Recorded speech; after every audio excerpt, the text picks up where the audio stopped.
Buenas noches a todas, todos y todes. Desde la Cátedra UNESCO de Igualdad y Género de la Pontificia Universidad Católica les agradecemos por participar de las clases magistrales.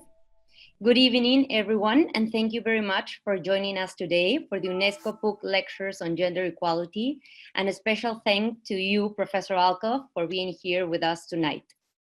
Para dar las palabras de bienvenida, invitamos a la directora de la Cátedra UNESCO, la doctora Patricia Ruiz Bravo. To give the welcoming words, we have the Director of UNESCO Chair, Dr. Patricia Ruiz Bravo. Muchas gracias a todas las personas que nos acompañan el día de hoy para inaugurar las clases magistrales de Igualdad de Género 2020 con la conferencia titulada Speaking Out as Survivors, a cargo de la profesora Linda Alcoff. And thank you very much, Professor Alcoff, for here with us tonight. Las clases magistrales buscan ser un espacio de diálogo interdisciplinario en torno a diversas problemáticas vinculadas a los estudios de género. Las venimos realizando desde el año 2017. Se trata de convocar a profesoras destacadas de distintas universidades y con diversos enfoques para ampliar nuestros debates y conocer experiencias distintas con las cuales entablar intercambios académicos y enriquecimientos mutuos, pensar en redes de colaboración con posterioridad y también conocerlo en los trabajos que realizan. Este año las clases magistrales incluyen 3 conferencias y agradecemos mucho a la profesora Alcoff por brindarnos esta posibilidad de tenerla con nosotros. Van a ser 3 viernes. Hoy día, viernes 25 de septiembre, la conferencia se titula Speaking Out as Survivors. El 2 de octubre vamos a trabajar el tema de Problem with Consent y el 9 de octubre el tema será Transforming Our Sexual Lives. Como lo mencioné antes, las clases magistrales estarán a cargo de la profesora Linda Alcoff. Ella es doctora en filosofía por Brown University en Estados Unidos y es especialista en feminismo, teoría decolonial, filosofía de la raza, epistemología social y Foucault. Ella es profesora principal de la City University of New York. Dentro de sus publicaciones, que son enormes y las cuales conocemos mucho porque hemos trabajado sus textos en las clases de la maestría de género, solamente queremos ya mencionar su último libro, Violación y Resistencia, entendiendo las complejidades de la violación sexual, publicado en el 2018.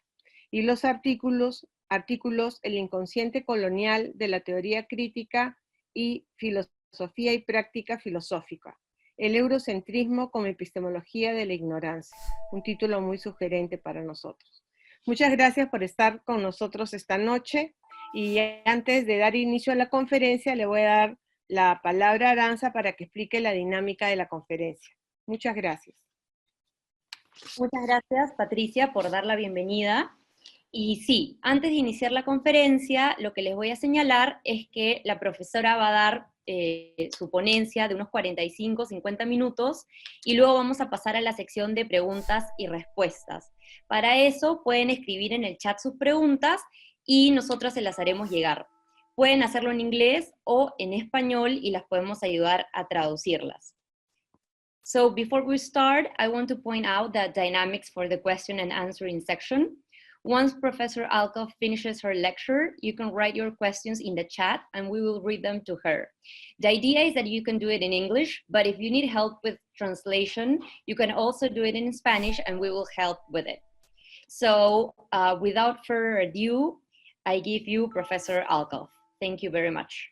Muchas gracias, and thank you so much for the invitation. I was looking so much forward to seeing you all in person in Lima, but I know the situation there is very, very difficult, and I send my condolences, my support, my empathy. We have had a hard time here in Nueva York, as I'm sure you've known. And I know what it is to have sirens going off in one's neighborhood all the time and to see the morgues in the street. It's quite a difficult time for all of us, but I know Peru in particular is suffering. I wanted to also thank Aranza Pizarro for all of her wonderful organizing skills to make this happen, and to Patricia Ruiz for that very nice welcoming.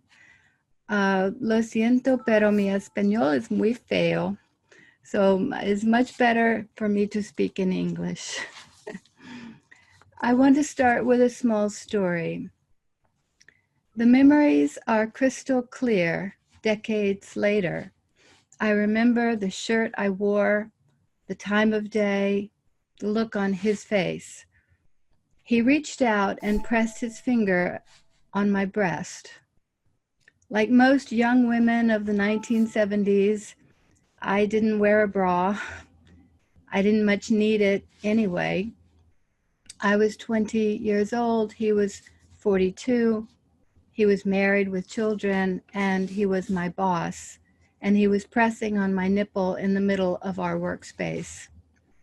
My face apparently turned bright red because he began to make fun of me for not being as much of a hippie as he had thought.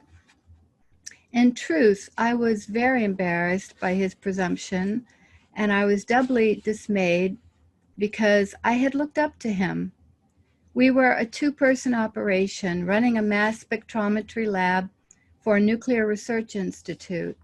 He ran the lab and I was his assistant for 4 years, the only female in a 4-story building. After that morning, I started missing work, and I was eventually replaced by a man. This very small story is a drop in the ocean of what can be heard today in the global media. Speaking publicly as a survivor of even small incidents like this one is still a risky proposition. One risks social disapproval, relationship strain, even one's safety. One risks emotional steadiness when people respond in idiotic and painful ways. If one has a job that requires some credibility as an objective analyst, one may be adversely affected in one's professional life. One risks being tarred for life with an identity that can affect how one is interpreted forever after on all matter of issues, from feminism in general to legal issues to political orientation. We remember who tells us they were raped. We're living in a moment of an unprecedented global social revolution.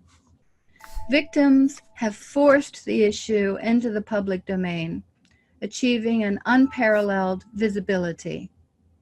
Across the world, from Argentina to Mexico, from the United States to France, from India to Indonesia, the voices of victims are growing in strength and taking courage from each other's success.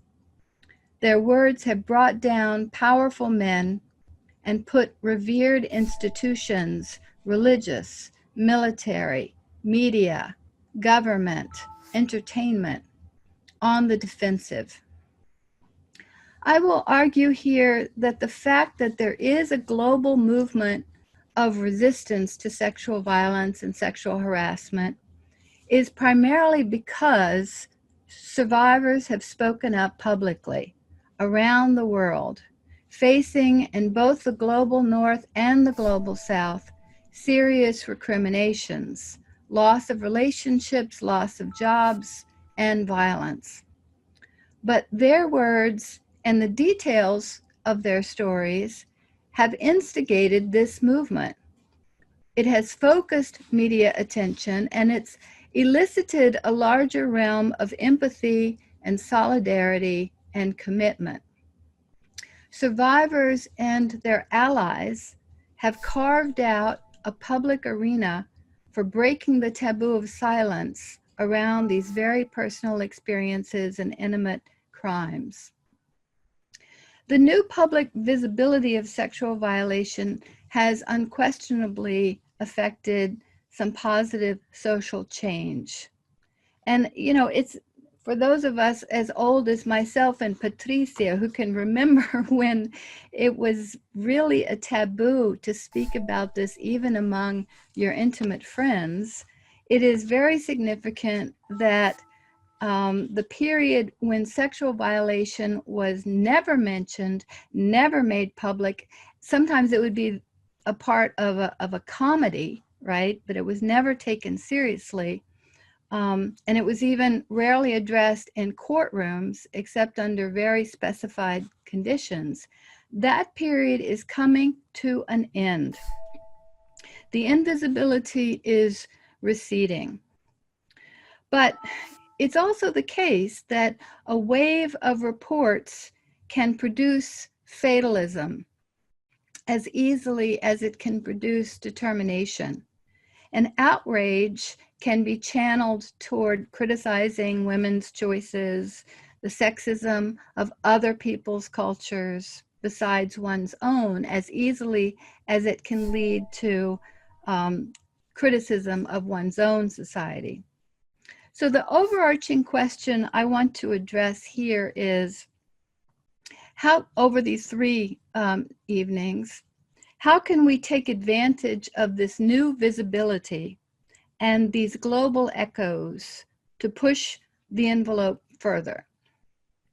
Tonight, I want to first offer a characterization of this new moment of visibility, its challenges and its complexities, as well as its new opportunities for transnational progress toward reducing sexual violence. And then I want to draw out some lessons about the issue of making first-person reports as survivors. Some are worried about this trend. Narratives of first-person experience can sometimes receive too much epistemic authority by invoking a rhetorical power that makes challenge all but impossible. Many are suspicious of the genre of memoir in general. This genre makes a lot of money for publishers and sometimes for authors. And so some fear it may be driven by financial motives. Narratives are always the product of choice and interpretation. And further, rape narratives are traumatizing. They recount trauma, they're traumatic to recount in public, and they're traumatic to the listener. So this would seem to inhibit our judgment, our questioning, the possibility of having a meaningful dialogue. So I'm going to make 3 claims, nonetheless, about the importance of survivor speaking. I'm going to make a claim about the importance of it for survivors, a claim about the effects on the general public understanding of the problem, and a claim about the gain in what Jose Medina calls meta-lucidity, or the ways we can become more reflective about how we know and not simply what we know. So to begin, the reality is that the new visibility of sexual violence is a complex phenomena with contradictory political repercussions. Public coverage has demonstrably variable outcomes. And I want to give you a few examples here. During the US presidential campaign of 2016, Republican candidate Donald Trump was accused of engaging in a variety of coercive sexual acts and then bragging about it.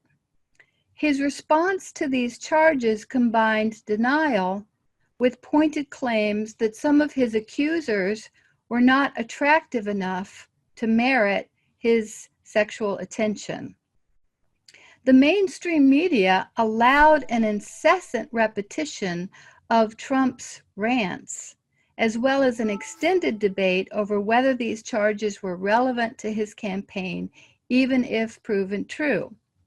So the public was treated to very vocal, misogynistic attitudes about rape and sexual violation. And we had to witness the repeated vilification and criticism of his accusers.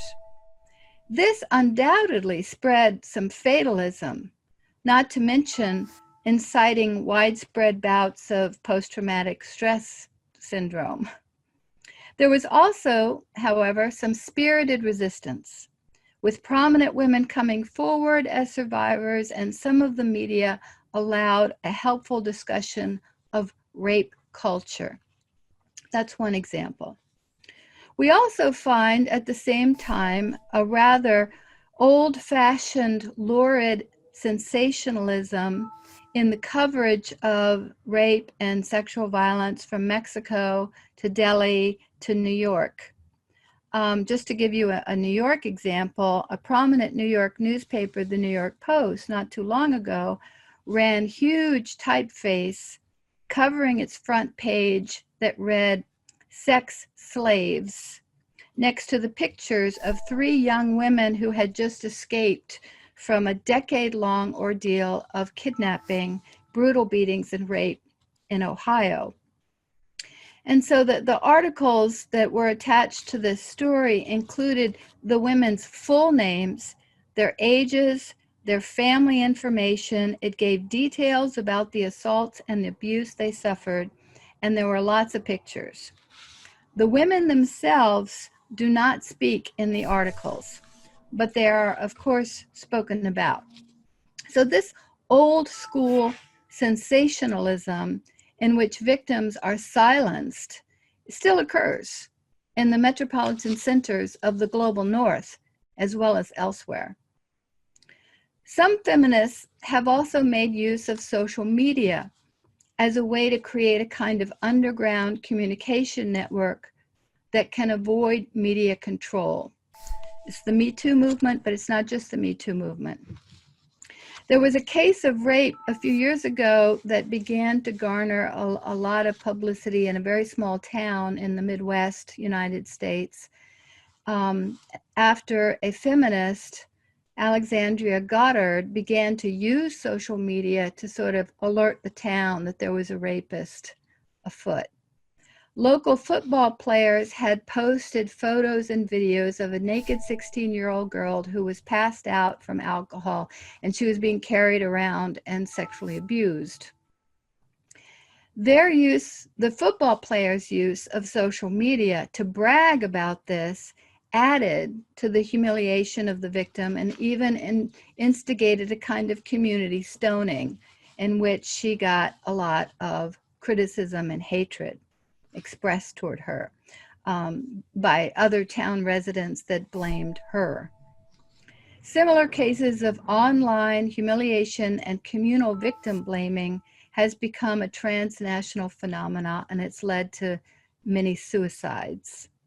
So today we can observe the multiple uses of social media.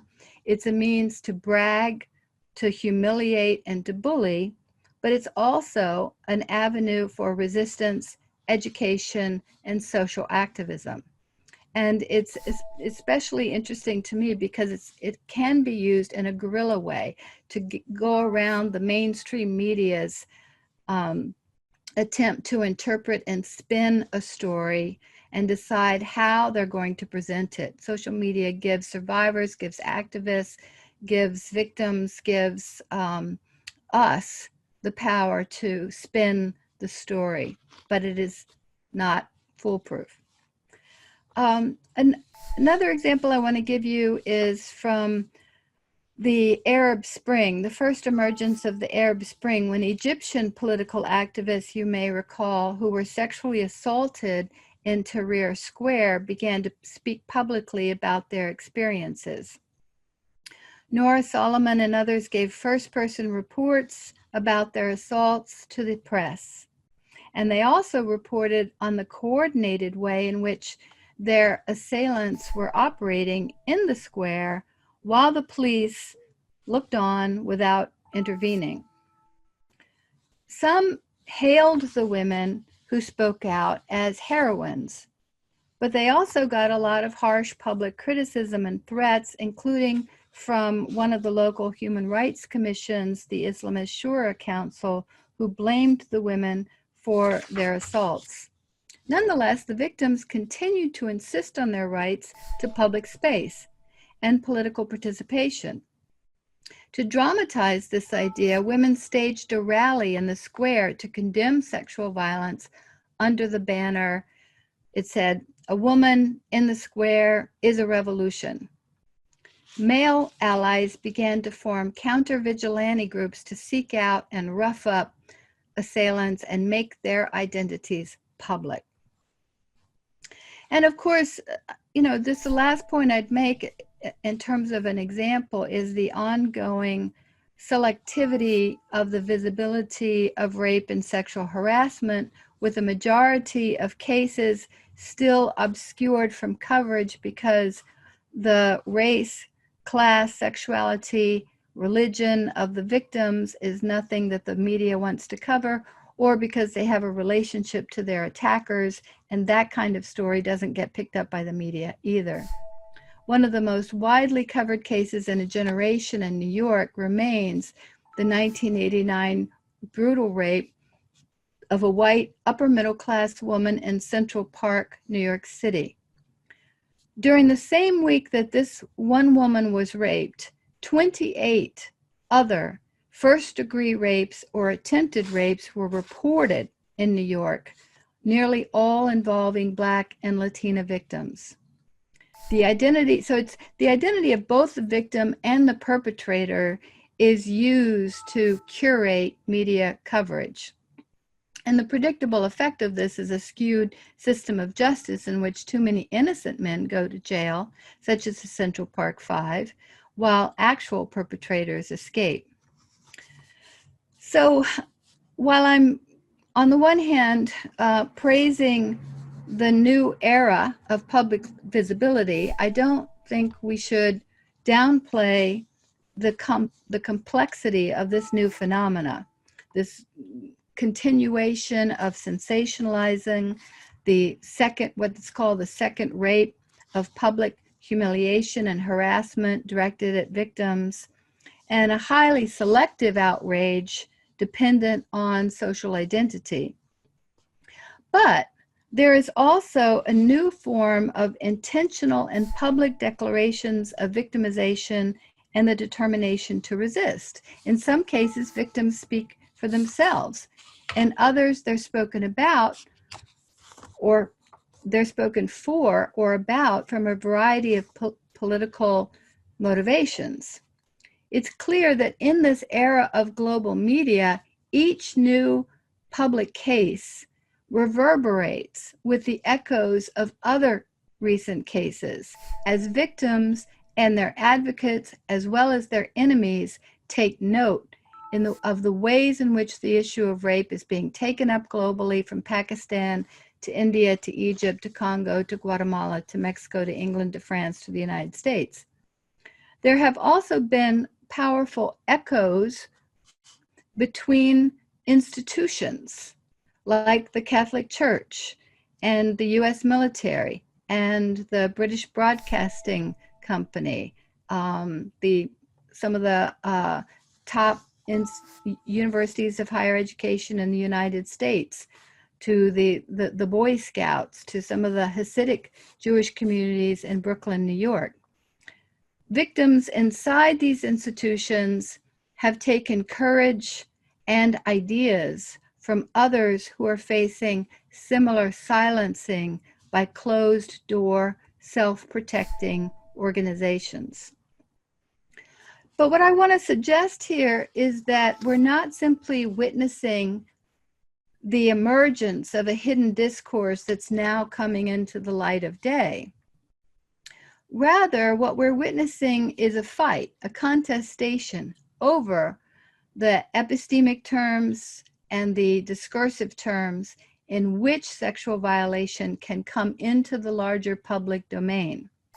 To paraphrase Foucault, what we are witnessing is a resistance to the conventions of public speech, the conventions about who can speak, what they may speak about, and who will be seen as an expert or credible witness, how the circulation of the speech will occur, and what the subsequent effects of the speech will be in both discursive and extra-discursive, as well as legal and extra-legal arenas.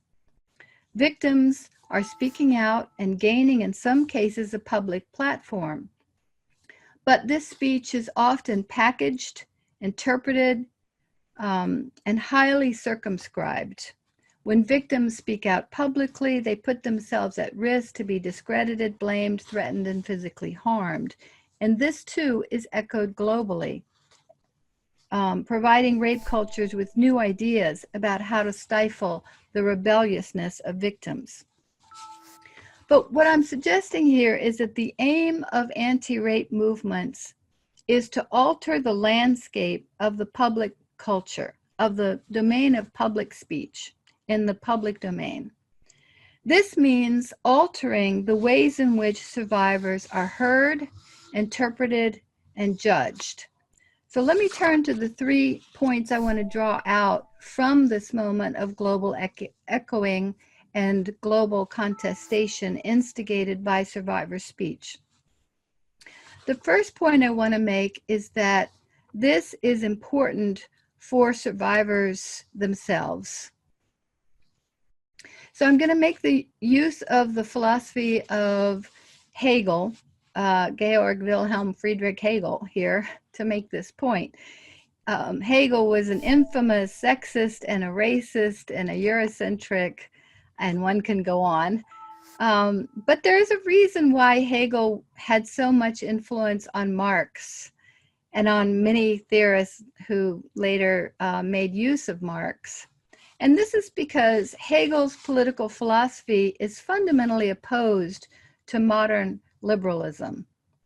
Liberal theorists such as Immanuel Kant and the social contract theorists like John Locke imagine a just society to be one in which individuals can pursue their needs and interests, attain security, and operate within some realm of freedom. But what these modern philosophers do not ask, Hegel suggests, is who are these individuals? How did they come to be? How did they come to formulate their needs and their interests? So for Hegel, we're recognized as persons in the sphere of right, where we should be recognized as rights bearers, as individuals who hold rights. This is the sphere that gets all the focus in the classical liberal tradition. But there's also this other sphere Hegel calls the sphere of morality, in which individuals are not mere persons or rights bearers, but what he calls subjects. As subjects, individuals can engage meaningfully in civil society, in public institutions, and within a larger public domain as opposed to the private domain of interaction. To moderate their needs and interests, to debate and engage with others as equal participants, to try out new ideas, to invent and try out new concepts. Our status as subjects, famously for Hegel, is not given, innate, or natural, but it's the result of our civic activity in which recognition is required, but is only the beginning. Our interests are formulated in this process. We don't simply discover our interests, we articulate and formulate what our interests are in this collective process of public engagement. So to be a subject in the sphere of morality is to be able to engage in this domain. To be restricted in what one may speak about is to be restricted in one's capacity and one's development as a political civic subject. Sexual violations have been a common experience in many, probably most societies, and yet they have been taboo, sequestered out of public speech by varied arguments. And these arguments are still made today. Some people say you can't talk about that stuff because it's too profane. Some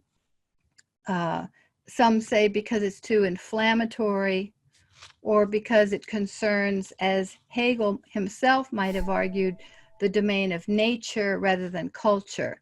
So it just involves sort of natural man's rapacious capacity, which has really nothing to do with the kinds of issues that are discussed in the civic public realm. There are many excuses used, of course.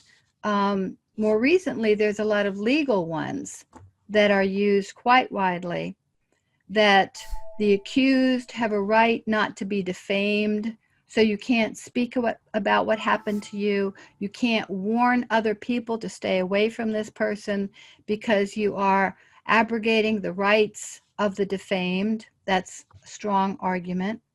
And therefore, the requirement is that this speech remain only in the legal arena, that you may speak it in court, in private court. And court, of course, is a very constrained and narrow discursive domain in which what you may say is highly limited and circumscribed. And courts are also only interested in establishing, I mean, the courts vary in different parts of the world, but many courts, and certainly the ones in the United States, are only concerned with establishing individual responsibility. But anti-rape movements want more than that, right? We want to know what are the causes. We want to know what's the general nature of the problem. We want to know how broad it is. We want to know the details of how it works. So much of what we want is not even of interest to the courts. So if we can only speak about cases in this legal domain, we can't really have a conversation. Sometimes protection of victims is also used as an excuse to curtail speaking about sexual violence in public. And in the past, of course, and this is not entirely gone, the argument was made that many of the most common sorts of victims, females, children, minority ethnicities, minority groups, that they have a tendency to manipulate. They have a tendency to not respect the truth, right? So victims who disobeyed and spoke anyway have been historically punished or not believed, not taken seriously. And this continues to be an ongoing problem. So the sequestering of these topics has meant, I want to suggest here, that many women and other victims have not been able to develop or enact their subjectivity in civil society.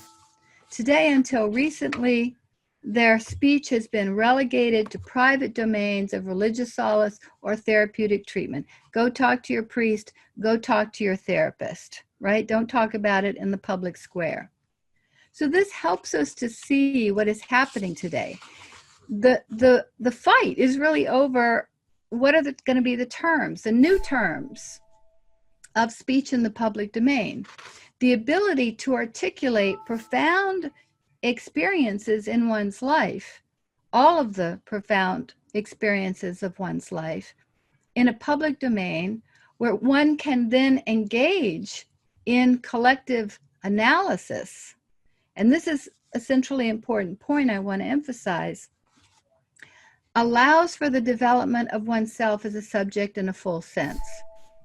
So note that this is not simply about relating the facts of an event. It's not simply about allowing victims to state the bare facts of an event.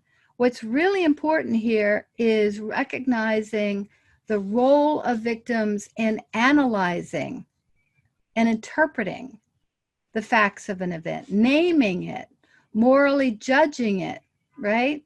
In a domain where they can be seen, where we can be seen as a capable analyst, as a thinker, and not simply a victim who can give the equivalent of a temperature reading. So as survivors take the stage form their own thoughts and proposals on social media and are slowly sometimes being taken seriously, they become a true part of civil society, contributing ideas. This does not always happen, as my earlier examples make clear, but it is sometimes happening.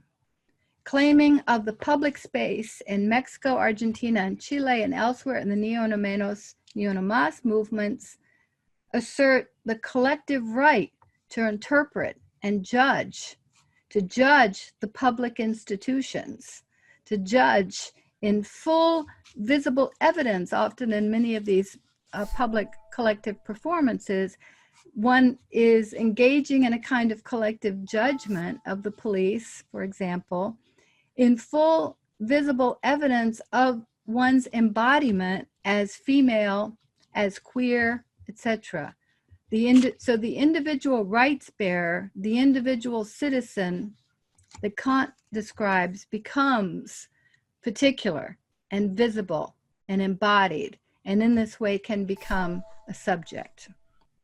So that's my first claim, is that the value of contesting for this space is making it possible for survivors to become subjects in civil society.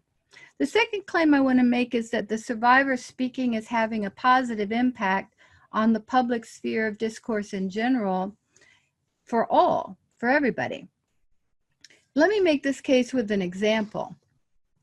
Surely an important moment that helped to transform the global coverage of sexual violence occurred in the early 1990s with the extensive focus on the so-called rape camps that were part of the war in the former Yugoslavia.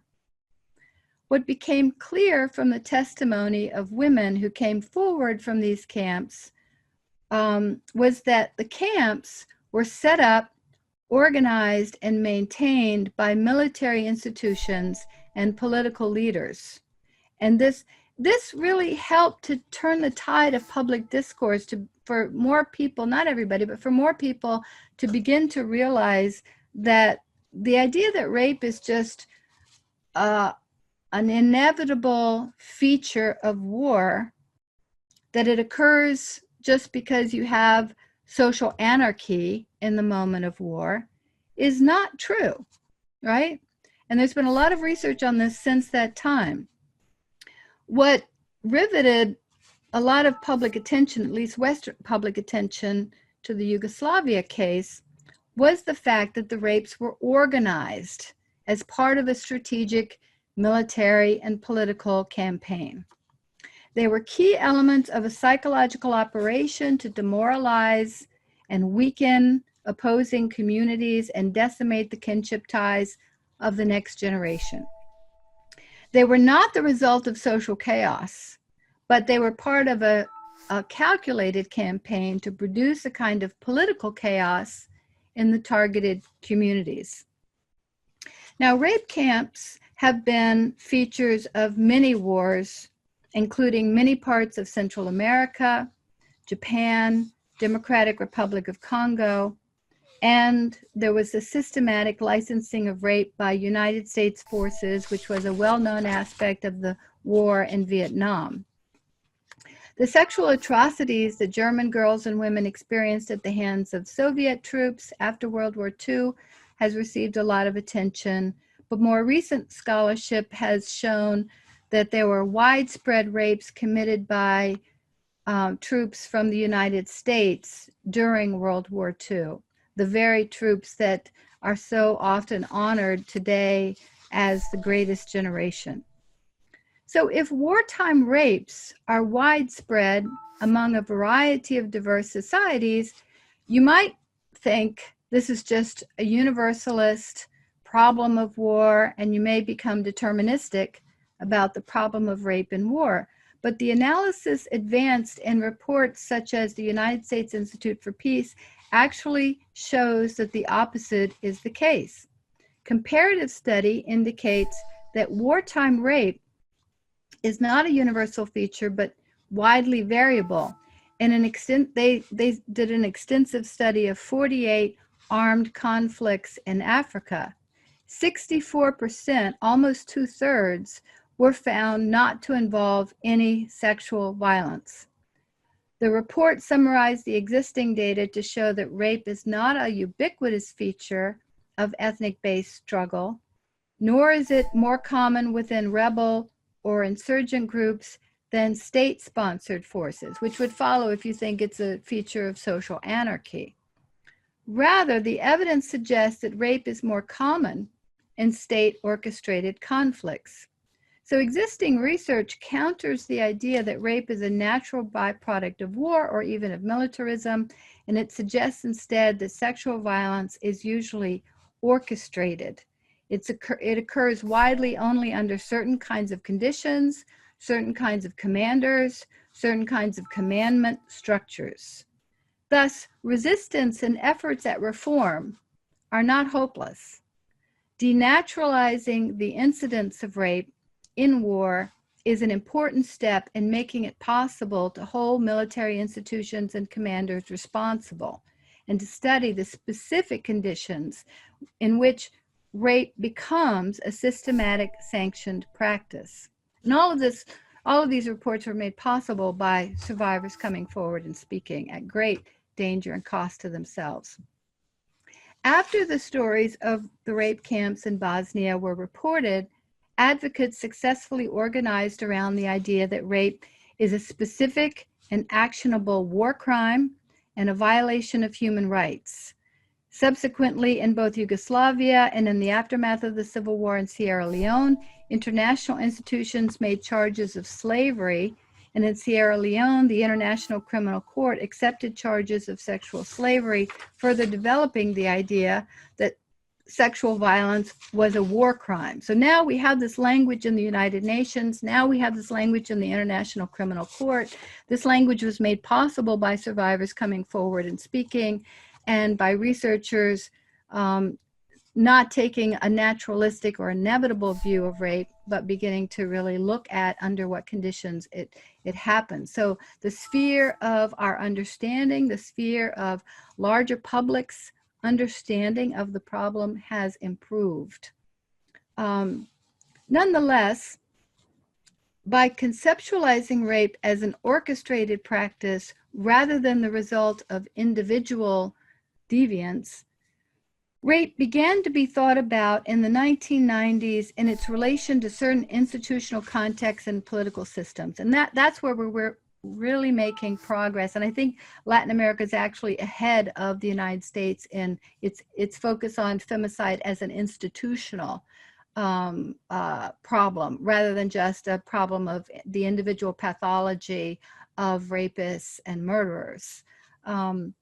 So in the beginning, I think the institutions that were focused on were primarily military, but this opened the door for considering other kinds of institutions, such as prisons, in which for a long time rape had been taken as an inevitable feature of prison life. It's simply collateral damage rather than the intended effect of institutional choices. And now the research is showing this. No, rape is a problem in prison because it is used by prison authorities as a way to manage populations. It doesn't have to happen. It doesn't happen everywhere. So once rape became defined as a violation of human rights, it could be more effectively condemned even when it occurred in prison. So organizations like Amnesty International give much better statistics than the United States government does on the incidence of rape in United States prisons, as well as in peacetime army barracks, in combat, and so we can begin to name the problem for what it is. Now, certainly well before the 1990s, many Latin Americans knew about the systematic use of rape under military dictatorships, as well as by the US-sponsored campaigns against indigenous and guerrilla groups. And many in Asia knew about the use of rape by the Japanese army. But here, I want to explore the global reverberations that have helped bring about a qualitative turn. helping even the victims of these earlier atrocities to begin to gain larger public support for their justice demands. Today, it's more routine for well-publicized rape cases in one part of the world to echo in other places, emboldening victims and their allies. And I think the increased decibels of outrage, or the increasing anger people have about these cases appears to indicate that, at least for some of the public, rape is no longer viewed as inevitable. And that's really the key. So the reports from Sarajevo in the former Yugoslavia arguably instigated a global discourse about the nature and cause of sexual violations that is still being echoed around the world, concerning how these crimes may be encouraged and even orchestrated by state institutions, how they should be named and legally addressed.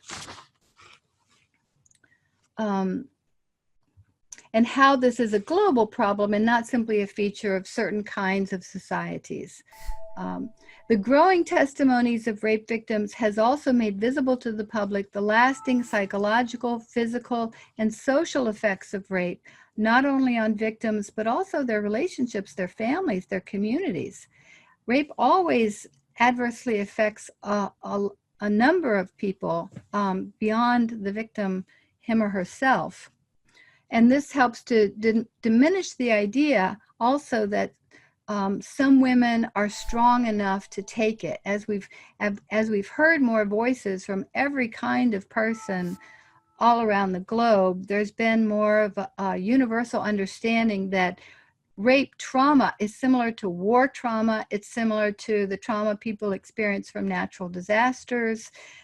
It has a long-term effect. It affects relationships for a long time. It's not because women, who are the majority victims of rape, are emotional or psychologically vulnerable, and that's why they have these traumatic after effects. Actually, people who experience rape trauma experience the same kinds of effects that people who experience war trauma. But it's because we have had this incursion in the public domain of voices that this research has been done. So this helps to dispel the isolation of rape survivors, as well as old ideas about women's, heightened emotional states causing our long-lasting trauma. So this second point I've been making about the improvement of the public's understanding of the problem and moving away from individual pathology to more institutionalized analysis brings me to the third and final point I want to make, which is the potential gains in what Jose Medina calls our meta-lucidity. And I'll keep this short. Jose Medina is a philosopher who wrote a really important book a few years ago called The Epistemology of Resistance.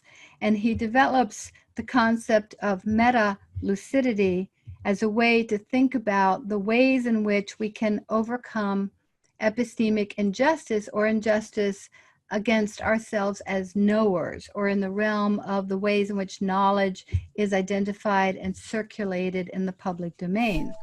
When we are ignorant, when we are ignorant of our own ignorance, right? Then we are what he calls meta-blind or meta-insensitive. And this is because we are not aware of the mistaken framing assumptions and interpretive judgments that cloud our ability to understand social realities.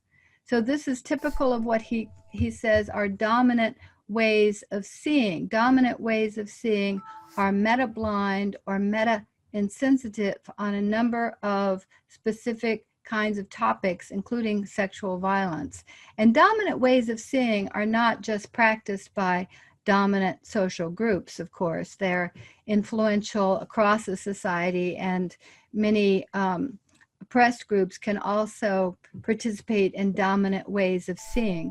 But these are ways of seeing that protect groups from unpleasant truths that they don't want to deal with, that may call upon any of us to change, to engage in action, to do something.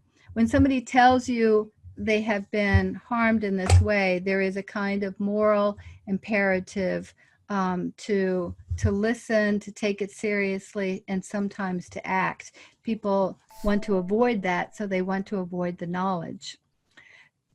As an example, think about when you might find out that your beloved local priest has been accused of sexual violence or sexual abuse. You may have experience with this priest, you may have a history of positive interactions, and perhaps the complaint comes from someone who is remembering an event from years ago, and so you disregard the accusation and you support the priest based on this one accusation. But when the second accusation comes, and these are real stories obviously around the world, when the third accusation comes, when the fifth, when the 10th accusation occurs against the same priest, what happens is what Medina is talking about when you begin to possibly rethink your judgment. Not only will you rethink the judgment in regard to this particular priest, you may begin to rethink the ways in which you reached that judgment, the ways in which you dismissed certain kinds of accusers, the ways in which you avoided sources of uncomfortable information. So you move from meta blindness to meta lucidity. So it's meta because it's not just lucidity about a particular knowledge claim, but about the practices of knowing that you typically engage in. And these examples obviously have happened all over the world, and they exemplify what he's talking about. So I just want to finish up here so that we can have some chance, hopefully, for some discussion. What I've been arguing is that speaking as a survivor in the first person is still very difficult. It's very dangerous. It's not always a choice, right? It's not always up to the survivor as it always should be, because sometimes survivors are in a situation where their name gets outed, it gets used in the media, and so it's not always a choice, but it should always be a choice. The movement against sexual violence and sexual harassment needs to fight to make a public culture that is more accommodating to survivor speech, to see survivors not only as victims that can give the equivalent of a temperature reading, but who have a privileged point of view from which to offer analysis and interpretation and policy. This would be justice. It would also enhance our public sphere as a whole. Thank you very much. Thank you very much, Professor Alcoff. We will all clap, but we're here virtually. So I have a couple of questions here. Do you prefer to listen to one question and then answer, or do you prefer to listen to a few questions and then answer? Well, I'd prefer to do one if possible, unless there's more that come, and then we can double them up. Okay, great. So the first question is, how can we help and accompany a victim that comes forward with their testimony? Well, that's it's very difficult, and it's hard on the listener, right? It can be emotionally difficult and politically difficult if you're working in the same institution. I think one of the most important things you must do, though, is to let the survivor lead the way. So you provide information, you provide support, but she or he or they need to be the ones to lead the determination of whether they will take it publicly, whether they will make a formal charge, whether they will go to court, whether they will talk to others. Sometimes you can be in the difficult situation of having someone come and talk to you who does not want you to tell anybody, does not allow you to tell anybody, and you just have to hold that information inside. And that's a difficult situation to be in. But the issue of survivors making these decisions occurs over a process.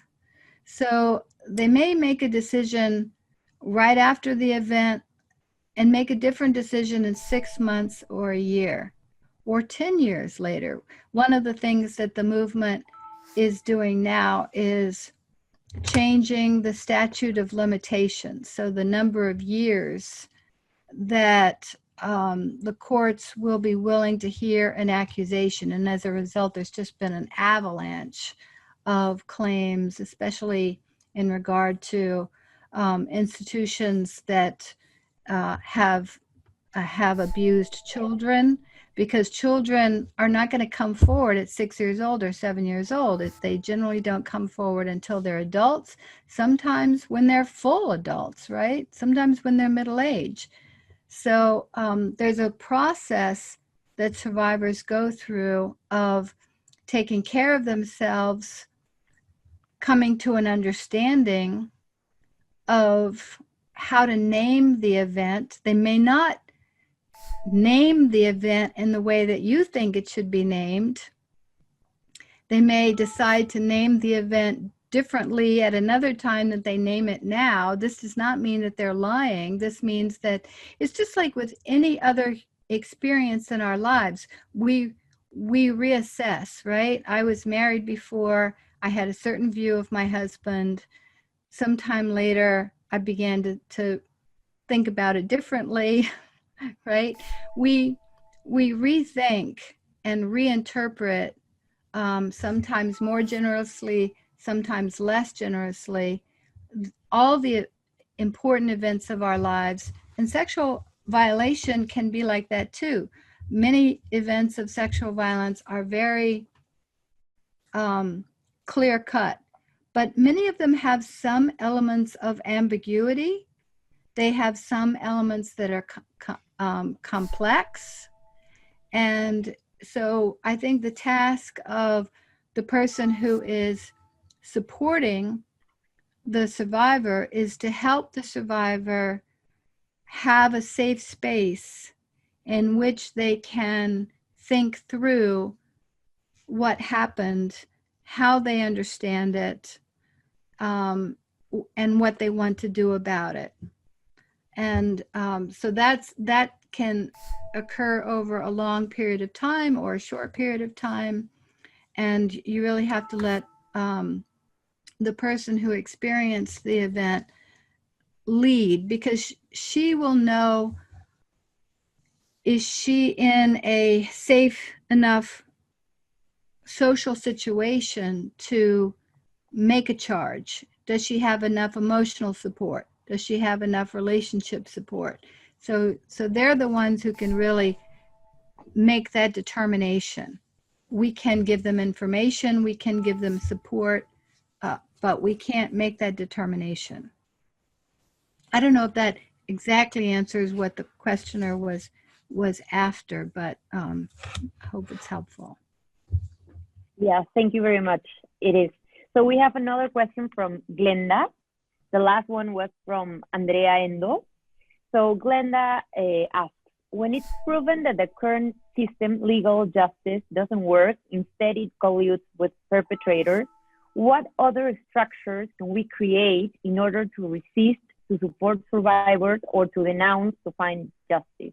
Well, that is one of the most interesting things happening in the current movement, is because more survivors are coming forward and speaking about what happened to them, even in just with a small circle. And often our justice systems are not helpful.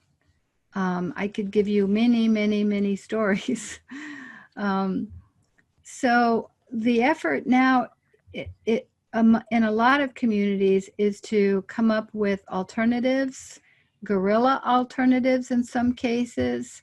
There are efforts to find a kind of justice, or to warn the community about a person who may be a danger to the community, and you warn them anonymously.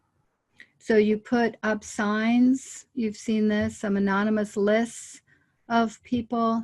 And this is controversial because some people say it denies the rights of the accused to a fair hearing. But the victims very rarely get fair hearings. So I think that this is an interesting and legitimate and morally justifiable move to, if the institutions that are designed to bring about justice are not bringing about justice, communities and collectives are trying to find other ways. We still have to be accountable, right? So we who engage in this still need to be accountable to our own ideas about justice and about fairness and about evidence. But I think the looking for methods outside to warn other people or to seek a certain kind of justice is a very important aspect of many feminist communities. University students are experimenting with different methods. Radical activist communities are experimenting with different methods. And I like to use the word experiment because we have to recognize that an experiment can succeed or an experiment can fail, right? So we may be doing it wrong, and we have to be open to thinking it through carefully if we're going to go outside the system.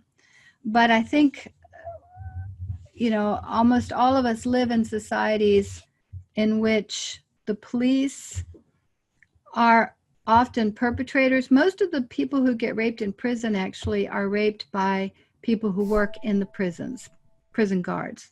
Most of the rapes in prisons are not from other prisoners. They're from employees of the prison.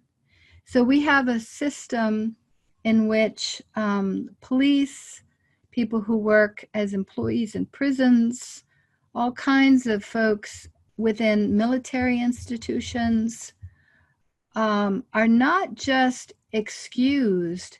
In some cases, they are encouraged, as you well know, to perpetrate this kind of behavior.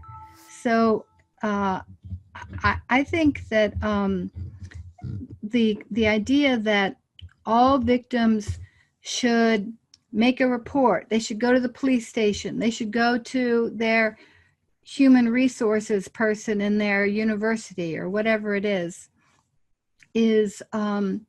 a way of keeping the movement from happening. It's a way of keeping information from getting out there. It's a way of silencing victims. It's not, anybody who pushes that, I think, is not sincerely concerned with reducing the problem. So I encourage you to explore local methods. In some cases I've seen on university campuses, I'll just say this, that I think one thing we have to grapple with is the possibility that somebody who has been abusive or harassing may change, may learn, may stop. It's possible. And so we need to recognize that we need methods. If we're going to go outside, we need methods that allow for the possibility of redemption. And some of the radical activist groups form structured conversations with the person who has been accused of sexual violation to try to shame them and educate them and, in a sense, rehabilitate them. And I think that's a possibility that needs to be kept open, at least in some cases, maybe not in all cases. and we need to explore how that could occur and how people could be held accountable. Okay, thank you. So we have a question from Ile. So, yeah, if a woman speaks out against someone, we stand by the victim, we believe her, but where do we draw the line? What happens to the innocent until proven guilty? What if the accusation turns out to be false? How can we balance the rights of the victim and the rights of the accused in the non-legal area?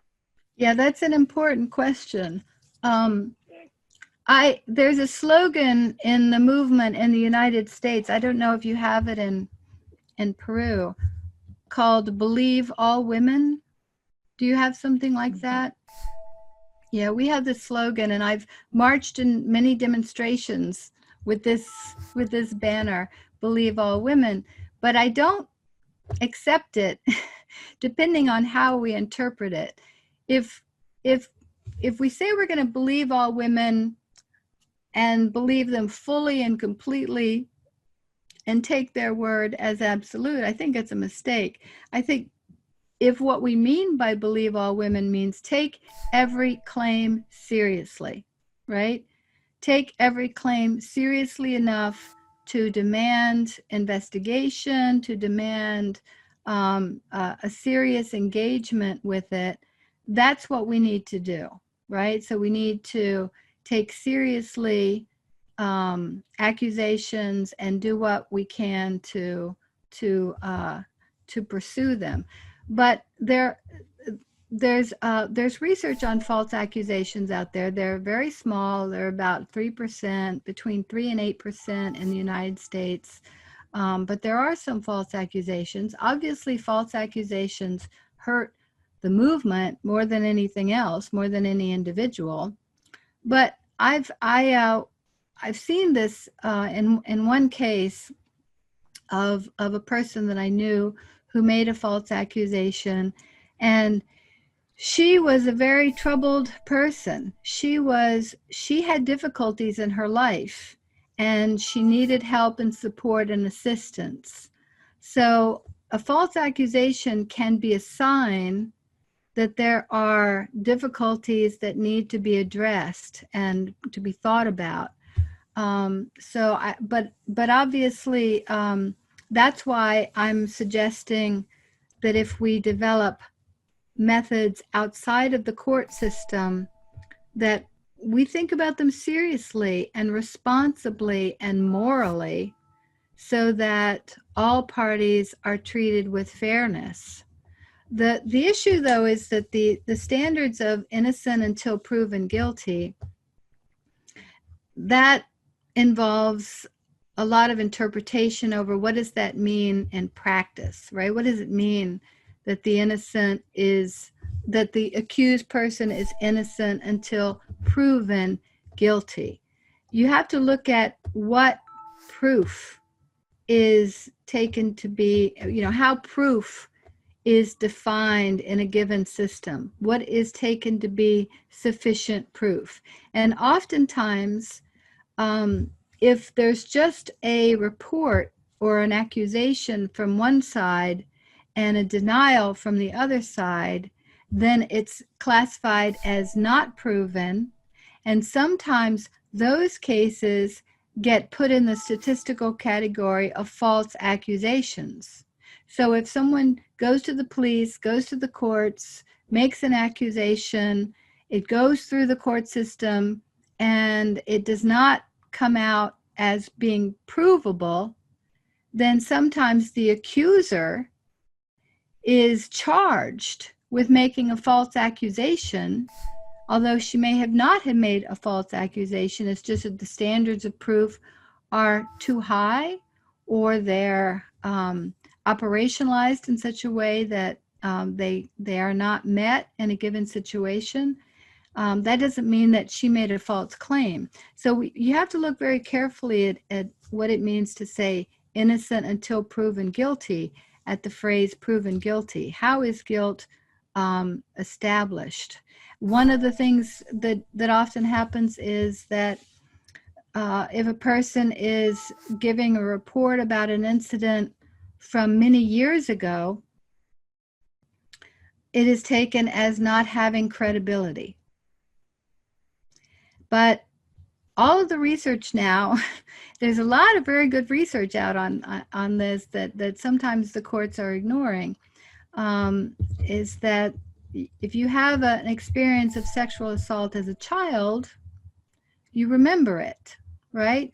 And what's going on, I did some research on this just last year. What's going on is like you go into court, they'll ask you about an incident that you're saying happened to you when you were 7 years old, one of the average ages of girl victims, and you're now 20, and they want to know what was the color of his shirt, what was the makeup of the room you were in, what was the date, what was the color of your shirt, right? And victims cannot remember these things. And the reason why victims cannot remember these things often is not because it's been so long ago, but because when you are being assaulted, when you are being raped, your perceptual focus is narrowed, right? You're not looking at peripheral kinds of things. You're narrowed. You're trying to figure out how to get out of the situation. You may focus on his face or the perpetrator's face to remember who this person is, to stay away from them in the future. You're not necessarily going to remember peripheral details of the encounter. And yet, today, even today, lawyers will use your inability to remember peripheral details as proof that you don't have a good memory or that you are lying. While the research has shown that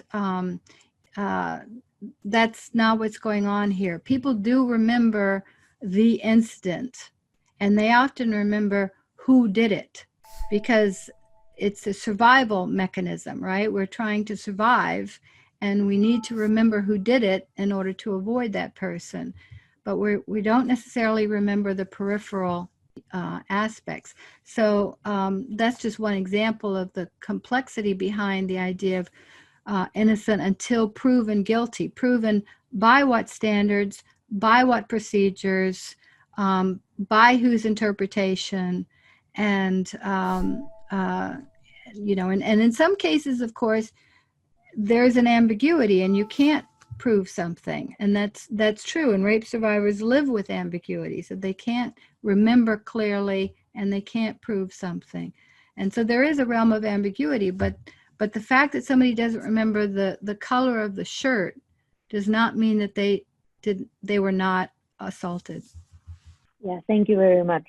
I think this is very, very interesting, and I had not heard it before, so thank you for saying that. So we have another question from Andrea Endo. So she's asking, is meta-lucidity an individual process? Well, I think on Medina's view, there's always a social element to our knowledge, because our knowledge involves concepts and assumptions and conceptual frameworks. And it also involves, I mean, what you already know, right? You use what you already know to assess new claims that are coming in.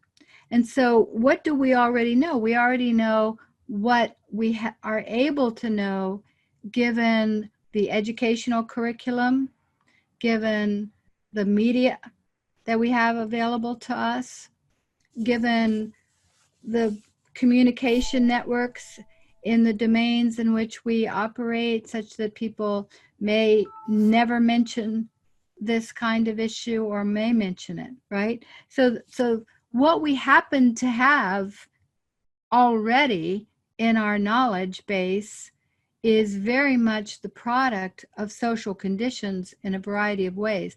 And that is so important. That's so important in the way in which we interpret new evidence.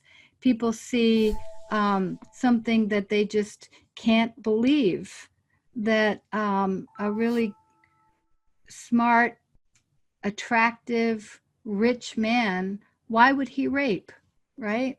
People say this all the time. Why would a rich, attractive man rape? But of course, there are such kinds of rapists.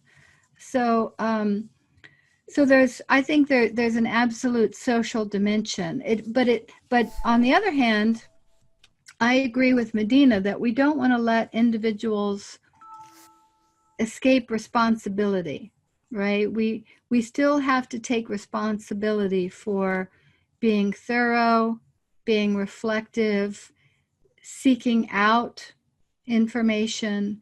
So he wants to hold on to some level of individual responsibility in our knowing practices, at the same time that he recognizes that we can't solve or improve our knowing practices entirely just by individual choice. We need to change the social conditions, and that's why changing the public domain and what can be said by whom will improve our collective understanding, our collective knowledge about the nature of this problem. Yeah, thank you. So now we have Rubiela Gaspar's question. So she's asking how to protect victims' testimonies from defamation lawsuits, considering how hard it is to have evidence or proof of sexual crime. Yes, that's a hard one. I think there's some very good legal minds, I'm not one of them, who are working to reform and make changes in the law about what kinds of defamation lawsuits can be made, on what grounds. And so I support all of these legal reforms that are attempted. But I think in some cases, people can be tried in a private court and lose, and yet the larger public, if it becomes a big public case, still believes them. So there's you have to weigh sort of the defamation suits, but this has become a very important tool that the accused are using to keep people from making accusations, because women have to pay damages. They have to pay monetary damages if they lose a defamation suit after making an accusation. And it's a huge, the majority of sexual harassment occurs in low wage work. It's mostly people, mostly women, who work in the lower wage sector of the economy who are affected by sexual harassment. And oftentimes sexual harassment involves sexual assault. So these folks are very incapable of paying monetary damages of defamation. So it's a tool being used to thwart accusations. And some of the public accepts it because they're worried about false accusations, but the reality is there's very few false accusations because there's a high price to be paid in any case in coming forward with an accusation. That's all I can say on that topic. Melanie Betty, building up on a previous question on fake testimonies, wants to know if we need to develop some criteria for the election of the victim that we want to help, or if we must consider every testimony as true. Well, I don't think we can develop a kind of general criteria because I think there's so many variations and complexities. But we do need to think about, how do you determine what the truth is?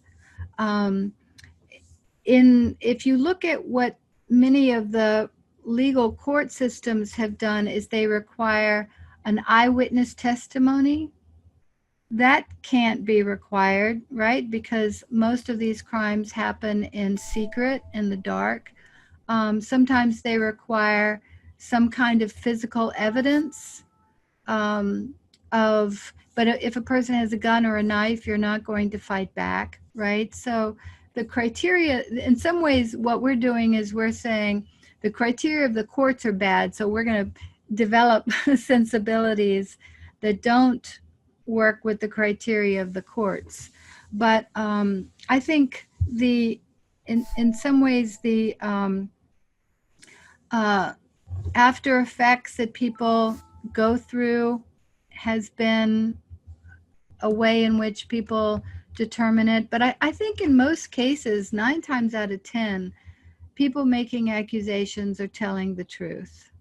So I think the focus here on how to determine whether or not they're telling the truth, that isn't mostly what we encounter in our lives, right? Most of the time we encounter credible accusations, and the real difficulty is what to do, how to be supportive, how to protect yourself, how to protect the other person. That's the real challenge in reality and for most of our lives. It's not about weighing and judging. Now, I would say, though, that in big public cases that you read about in the newspaper, and you're trying to judge, well, is she or he telling the truth or not? I tend to think that we should always be careful before we think we can determine the validity of a claim just on the basis of the newspaper report, because the newspapers have their own interests. They love stories about celebrities, and they can interpret and spin a story. So I'd be cautious about that. In my own case, what I do is we had the famous comedian Bill Cosby, who was accused, and then he was accused again, and then he was accused again. He was accused by more than 50 women. And so I felt like, okay, I can judge now. I think he's guilty, right? So in that kind of a case where you have people who don't know each other making similar accusations, describing similar kinds of events, I think then in a kind of big public case, you can make a highly probable judgment that that's probably true. But in general, I think we all have to be a little careful about making judgments in regard to reports that we just read about in the newspaper. But I do think you can still support the right of every accuser to be taken seriously, not to be made fun of, not to be attacked like Donald Trump has done, and to be given the right to make the accusation. Yeah, we have a comment and a question from Aurora Busto. Great talk of such a hard topic. Memoir survivors' narratives also help us to understand their epistemic struggles, facing the social mechanism by which they are often disregarded in their own testimony and knowledge. This process could be also considered as a kind of meta-lucidity in the Medina sense? Yes, absolutely, absolutely. And I think what is really important here is to begin to see victims as knowers who are interpreting and analyzing these events in our lives. And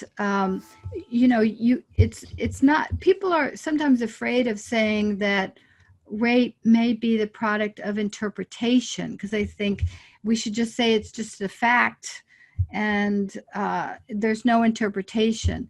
But I myself and other people I know have had different ideas about how to name a particular event. In some cases, people weren't sure whether to name it as rape for one reason or another. And so, needed to go through a process of naming it. There can be some variability, some ambiguity in how we name a particular event as an assault or an attempted rape or a rape.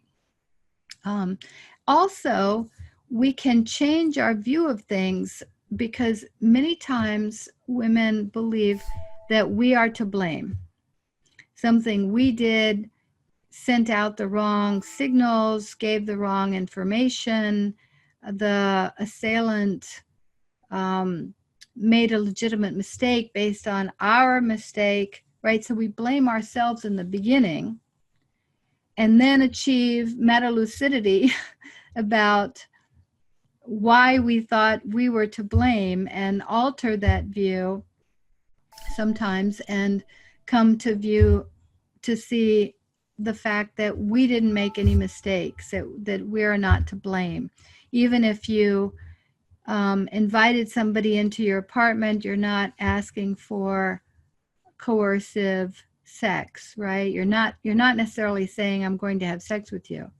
You're inviting them into your home. You are inviting them in to get to know one another. So there's absolutely meta-lucidity on the part of survivors as we develop a better understanding.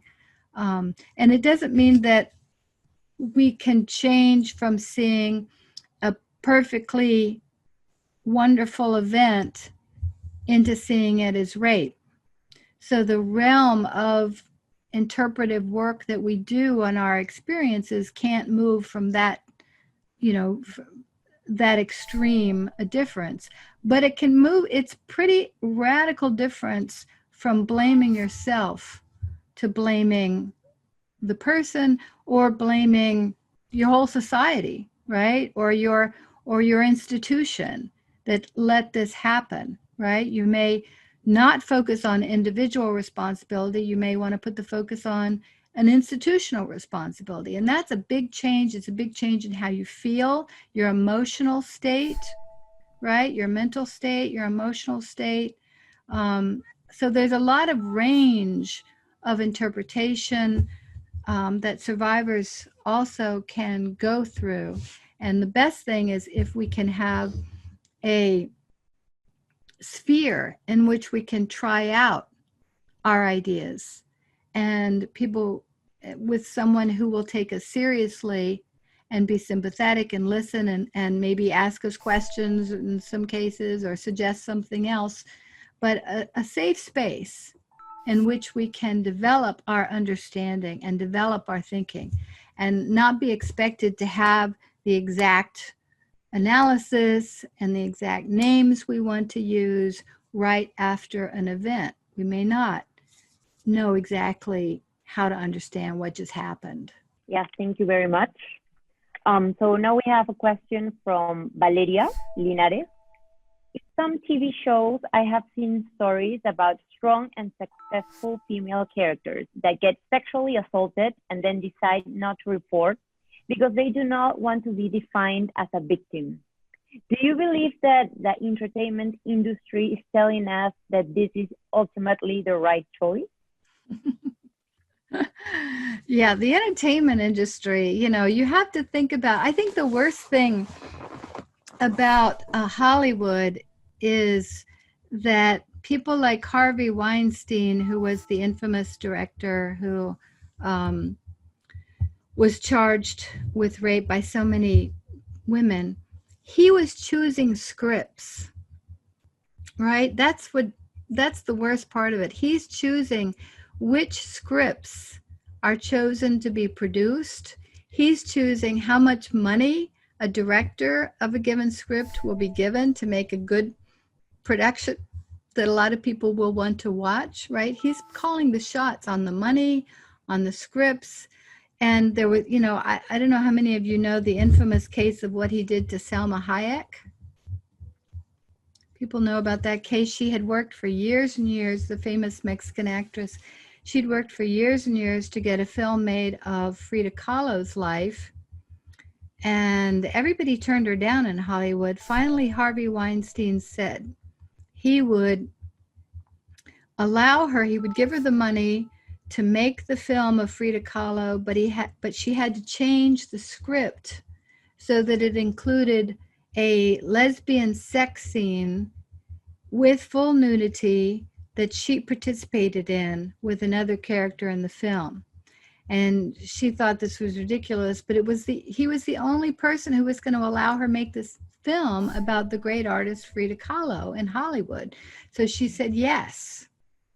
And so when you see that film today, you will see a sex scene with Salma Hayek. Whenever I see it, I feel like I'm watching Salma Hayek be sexually abused, because Harvey Weinstein came on set and watched the scene in person. And she's wrote about this and has spoken about this. So I think the issue of looking at what kinds of plots we're getting in regard to this topic. You do see this topic more, but there may be certain kinds of plots, just as the ones that you described.